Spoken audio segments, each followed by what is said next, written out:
संत नाराज हैं, क्या वो कह रखे हैं? जरा एक बार मैं सीधे वैभव का रुख करती हूं। वैभव।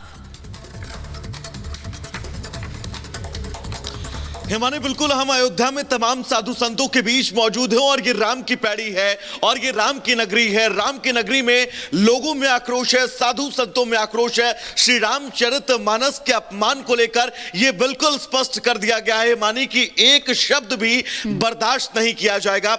महाराज जी, मैं आपसे शुरुआत करता हूं। श्री रामचरितमानस पर इस तरह से टिप्पणी करना, उसके बाद अखिलेश यादव की चुप्पी। देखिए, जिस प्रकार से अखिलेश यादव की चुप्पी है, इसका कहीं न कहीं जो है उसका जो है उसमें हस्तक्षेप है। उसी के इशारे पे स्वामी प्रसाद मौर्य ने जिस प्रकार से टिप्पणी किया है और जिस प्रकार से रामचरितमानस के कुछ पन्नों को जलाया गया है, यह अत्यंत दुर्भाग्य है सनातनियों को इसके लिए एकजुट होकर के और स्वामी प्रसाद मौर्य के ऊपर जो है NSA के तहत जो है राष्ट्रद्रोह की मुकदमा पंजीकृत हो और उसको तत्काल जेल भेजा जाए। महाराज जी, आपसे मैं जानना चाहूंगा क्या मांग है? स्वामी प्रसाद मौर्य ने जिस तरह से श्री रामचरितमानस पर टिप्पणी की और लखनऊ में श्री रामचरितमानस को जलाया गया है, कुछ पन्ने उसके। मेरा तो एक ही, ये जूस और आइसक्रीम शॉप चलाते हैं और हर महीने 3 लाख तक कमाते हैं। आपको शुरू करना है, इनसे सीखना है तो फ्रीडम ऐप को अभी डाउनलोड कीजिए।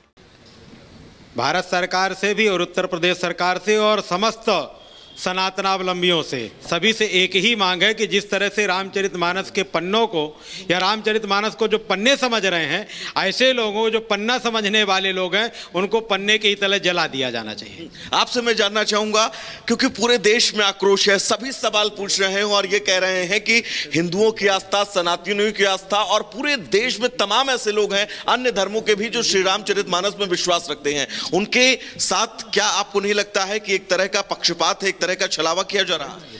बिल्कुल, कहीं ना कहीं देखिए, हनुमान जी कृपा से और रामचरितमानस जो है, रामचरितमानस ये केवल सनातन धर्म ही नहीं, अगर कोई भी इसका श्रवण करता है और उसको अगर अपने जीवन में उतारता है तो वो अपना जीवन सही मतलब सही तरह से निर्वाह कर सकता है। और रामचरितमानस को अगर किसी ने जलाने का कार्य किया है और रामचरितमानस के चौपाइयों को किसी ने उसे अपने मन से मतभेद करने का जिस प्रकार से उन्होंने जरूरत किया है, हमें तो लगता है कि उनको भारत सरकार के द्वारा उनको राष्ट्रद्रोह का मुकदमा लगना चाहिए। एक सवाल मानिए, आखिरी राजनीति से परे, श्री रामचरितमानस पर इस तरह से टिप्पणी कर देना, उस पे क्या राय है?